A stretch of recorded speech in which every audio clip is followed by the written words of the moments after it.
Welcome into the wire. Hey, it's me. Week 13, ahead of the schedule as usual, just right before kickoff. It's going to be lovely. Everybody's all fat and happy from Thanksgiving. And shockingly, I don't have my usual guest star. Instead, we have the guy behind all of the scenes for Important Nonsense, Steve Bonham. How's it going, Steve? It's going. I'm more used to being the puppeteer these days than being one of the puppets. So yeah, now you get to like riding a bike, right? Yeah, you'll be just fine. No worries at all. I'm sure you have some awesome picks to help out, and surprisingly, not that many buys. After the big week of everybody being back, there's only 2 buys this week with the Cardinals and Panthers. So you won't have your Kyler Murray, James Conner, all that. DeAndre Hopkins, Marquise Brown just popped back in. But we'll start out like we always do with the quarterbacks. And my favorite pick this week is actually going to be one who's a recurring name quite frequently here, and Jared Goff. Granted, I do think this game is very narrative-based, but we just saw what the Jaguars did. That's who the Lions get to play this week. We'll have 5 games over 15 fantasy points, and I think this could easily be 6th. So week 10 versus Chicago, 14.84. Week 11 versus Giants, 6.5, not great. But week 12 versus the Bills, 17.6.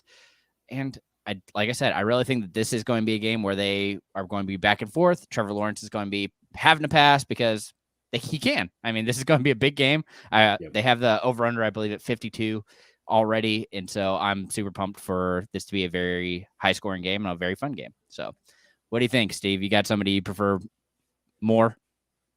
I wouldn't say more. I'm with you on Jared Goff. You already mentioned over the last month, his only down game was the game where the Lions were blowing out the Giants. Yeah. So in the games when they've actually had to be competitive, he's averaged 15.62 fantasy points a week. So Jared Goff, fantastic streaming option. I'm going to cherry pick one, though. Deshaun Watson, 43% owned in leagues, top 5 upside. Jacoby Brissett has been filling the void for Watson all season long, and he's been QB 15, and Watson is a significant step up from that. He's got Houston, Cincinnati, Baltimore, New Orleans, and Washington to finish the season. So even with some rust, Deshaun Watson has to be better than most options you've had on your bench right now. Yeah. Are you scared at all that how bad, or I guess how little Houston is giving up to the quarterback position for fantasy points? No, I'm more concerned about the rust. That's the main thing for me is he's going to come in cold. But again, if you're in this territory where you're streaming QB, you're really looking at 10 to 15 points anyway. And I think Watson can do that in a bad game. Yeah. And I completely agree. Definitely named that Surprise isn't more widely owned because he's still under that 50% threshold, right, which is just impressive to me. I'm guessing that it's going to be a major pickup for a lot of people this week, and definitely worth having rostered. But shocker, we're moving to running backs. It's a pretty light list because Jalen Warren, Jerick McKinnon. Warren's been dealing with injury, so he probably got dropped this week. Definitely a name to keep in mind. Jerick McKinnon, again, somebody to keep in mind since Pacheco's too widely owned now, rostered. But in any case, a name that I'm kind of interested in is Zonovan Knight. With James Robinson being the healthy scratch last week, he was definitely somebody I was interested in. He saw a majority of the carries, saw a majority of the work in snaps. It was a super impressive game for him. 14 carries, 69 yards, and also added 3 receptions for 34 yards. And with Mike White, who loves to pass to the running back, he's an interesting option to kind of keep an eye on. But is there somebody you'd prefer? Yeah, well, I mean, once again, great minds. Zonovan Knight was actually my selection before I got the list from you. So I do just want to, again, reiterate what you've already kind of stated here. He was the number 2 behind Carter coming into this game, had beaten out James Robinson for the job. They were high on him coming in to this season in general. And I was high on him in the draft process when we talked about these late round running backs in April. He just landed in a bad situation. He landed behind Breece Hall and Michael Carter. So there was not much chance that he was going to end up seeing the field. But all of a sudden, he gets put into a workload where he's the RB2 for most of that game, and then Carter gets hurt and leaves, and he suddenly is the RB1. He beat out Ty Johnson to be the pass catching back. So even if Carter is back and playing in some capacity with the ankle sprain, Zonovan Knight's still going to have some kind of role on this roster. So I think it's worth taking the flyer on. But my pick for running back is primarily get your handcuffs. We're getting near the playoff stretch right now. You already mentioned you've got the Cardinals and Panthers this week. There are 4 teams on bye next week as well, but a majority of the stud running backs have already had their bye week. So if you're in that situation where, again, we just saw with Joe Mixon, Samaje Perine is still under 50% rostered. So after that game this week, I would think that should tell you have to have him rostered. But that's one you're going to probably miss out on. But again, you're looking at guys like Alexander Madison and Dontrell Hilliard, who are less rostered on ESPN rosters right now than Chase Edmonds, who is on IR for Denver. So, I mean, these are guys that should be on your roster instead of the weird bye week fill-ins you've been streaming. Your secondary defense. You don't need your secondary defense. Get your handcuff running back. Well, and I guess on that same note, we're going to kind of pivot here, I guess, because I'm curious. With Elijah Mitchell being out 6 to 8 weeks with his MCL, who do you think the guy is with CMC? Is it going to be Jordan Mason? Is it going to be Tyron Davis-Price? Do you have any interest in either of those as a handcuff? I don't. I think Davis-Price gets first crack at it. But we all know what it's going to end up being. It's going to be CMC and it's going to be Debo. They're just going to work Debo more into the rushing game, getting him back in like they were using him before they got Elijah Mitchell back off IR to begin with. I also think this is another situation where they're going to sign somebody. So we talked about in the Discord, Melvin Gordon signed on the practice squad in Kansas City. Now, again, he signed on the practice squad, so he's not on the active roster. The 49ers could sign him off their practice squad to their active roster still if they wanted to make that move. But otherwise, there are still free agent running backs available out there that would fill a void just to give them bodies to make this stretch run. Yeah. And so, I mean, like you said, I do think that it would actually be Price. Davis-Price is your backup option. If CMC's injury seems to be more or a bigger deal than they think it is, which he seemed to be fine. But again, it's one of those injuries that could flare up and cause an issue. Everything I've seen is it's like a pain management thing. So the last thing they want to do is push him too hard right now and then severely injure him as they're trying to make a run to the playoffs. That's their primary focus, is they're going to run the hell out of him in the playoffs, and he's going to get 20, 30 touches when we all don't care about it. But and leading up to that, they care, and he's only going to get like 8 to 10 carries a game. That's basically the way it's going to go. Yeah, and again, why you should always make sure you have a handcuffs, because we saw Rachaad White, a name that we've been toting all year, Samaje Perine, who we again brought up last week ahead of Joe Mixon officially being ruled out, but definitely names that you want to have on your rosters. So we'll get away from that, get into our regular wide receivers here. And I keep getting this question. I have to ask you, because Fantasy Life has been just blowing me up with Paris Campbell or George Pickens. Who do you prefer more? Tonight? Or Tonight. We'll start tonight, and then we'll see the rest of the season. I would probably prefer Pickens tonight and rest of season.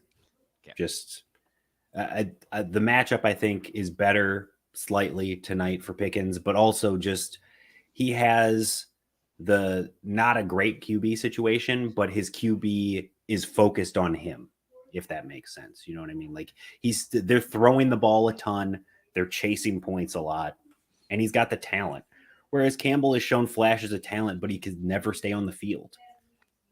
So they're a low passing volume offense. They succeed when they don't throw it a ton. And when they do throw it, it's typically to Michael Pittman. So there's just too many question marks still with the Colts offense for me to trust any of it. All right. Well, I just wanted to cover that because it's been a question I've seen all day, and so I would like to get your feedback on it. And so, again, names that you've heard: Donovan Peoples-Jones, Darius Slayton, Nico Collins, all widely available. But the guy that I continue to like is Treylon Burks, 37.5% rostered. He's just such a solid wide receiver. I've loved his play so far. Week 10 versus Broncos, he started off a little rusty, had the 5.4 fantasy points. Week 11, 18.1. Week 12 versus the Bengals, 17. I mean, he's going to continue to be used, be the dominant wide receiver one that they need.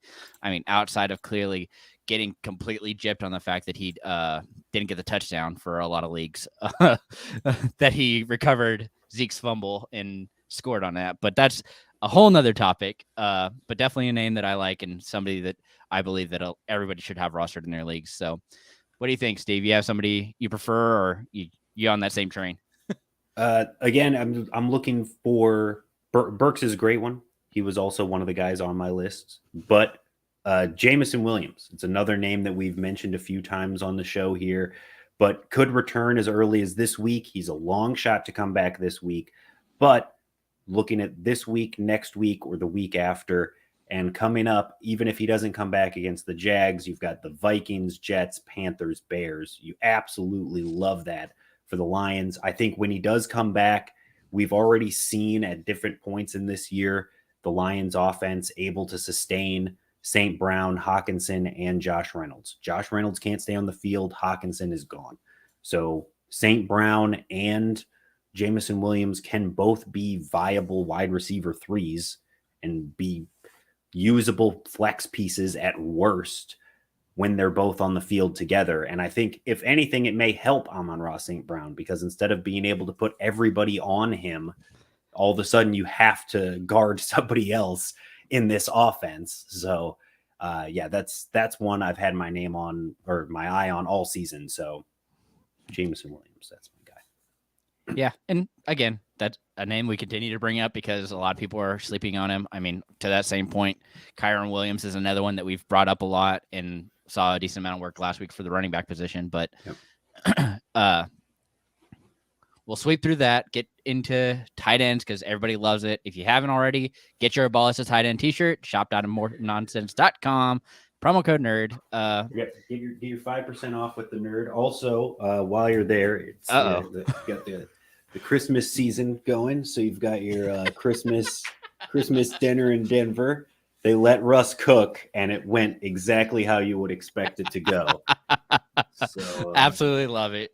Great, there you go. Great promo there for sure. But like we said, that we have a bunch of awesome items on this store for sure. But we'll move into tight end. Bunch of names you've heard before. I'm really nervous about Cole Kmet. He's, again, until Fields is back, I don't think he's playable. Yeah. Ingram's been a nerve. They haven't been passing to him as much. Christian Kirk and surprisingly, or not surprisingly, Zay Jones has seen a lot of action there as well, getting quite a bit of use this past week and just blowing up people's rosters. But Juwan Johnson, again, is another name that I really like. But we'll get into the matchup that I hate to bring it up because they're going against the Chargers this week, but it's Foster Moreau, 35.5% rostered. It's going to be a competitive game. I expect it to go back and forth. Week 10 versus the Colts, 13.3 fantasy points. Week 11 versus the Broncos, 4.3 versus Seahawks. He found the end zone at the very end of the game to save his day, but 12.3 fantasy points either way. And tight end 7 over the past 3 weeks, averaging 10 fantasy points a game. So those are all great options for him. And the fact that he's going against the Chargers, and I expect Derek Carr to have to throw again, makes him a pretty good option for you. Is there a name that you unfortunately have to give us, Steve? Because I know how you have a disdain for the only other honorable mention is Austin Hooper. He's getting usage, so he's gotten some volume and been usable the last month in Tennessee's passing offense.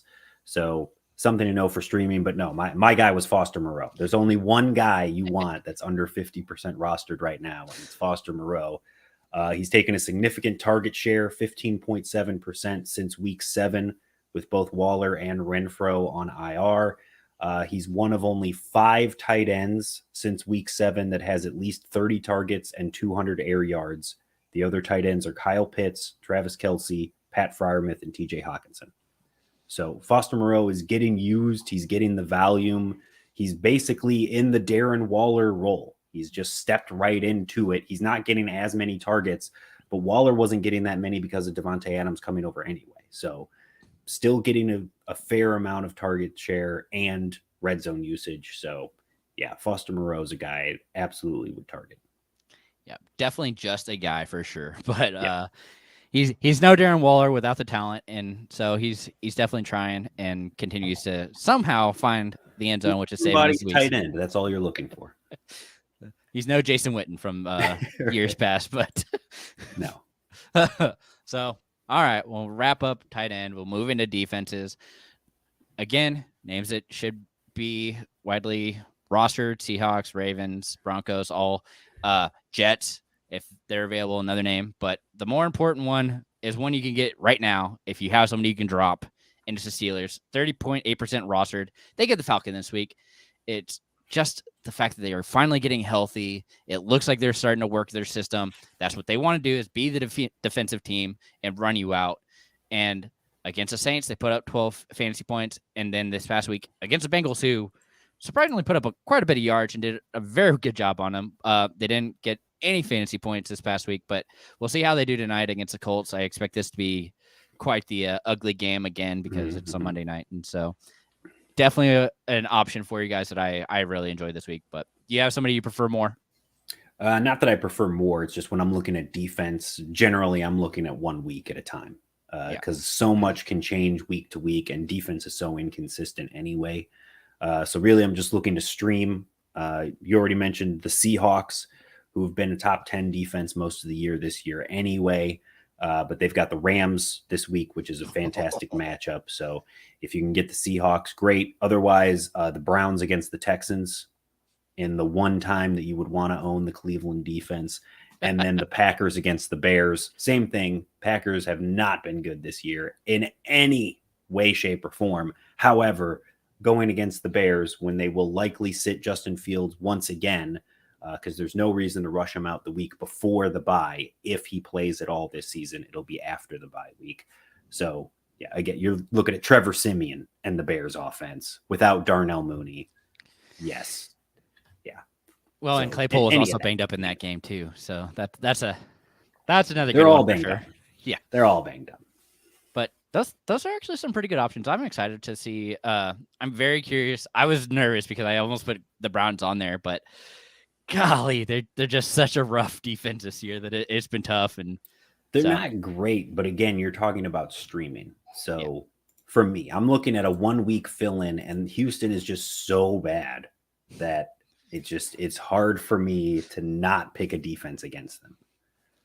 Yeah. And when they were having success, they were running the ball, and then it looks like Pierce has just completely come to a stop, and that's been rough for a lot of fantasy owners as well. But in any case, outside of that, I think we're pretty much wrapped up. Nobody really wanted to bother us today, which is unfortunate. They miss out on this great content. Just Polo saying, hey, Polo. Hey, Polo. Just get out there, man. Hit that promo code, buddy. Yeah, per usual. Got to get that done. But I hope you all enjoy tonight's game. Should be a good one. Is there anything that you want to plug, Steve? I know that you do pretty much everything for the website, so might as well just anything and everything we do. Just hit us up. Yeah, at Nonsense FF. There you go. Yeah. That's make sure to follow Twitter. Everything. Yeah. Mm-hmm. Great option there. But outside of that, we have nothing else. It's a slow day. I'm assuming that everybody's just hungover from turkey, and so I didn't want to go back to work turkey. today. That's what it is. Yeah. But all the turkey ham eaters had their family time, and now they're just sitting at home waiting for this game to get on. But thankfully, we're back to a regular schedule set of events this week, and so as always, thank you all for coming in, and remember, keep up the nonsense.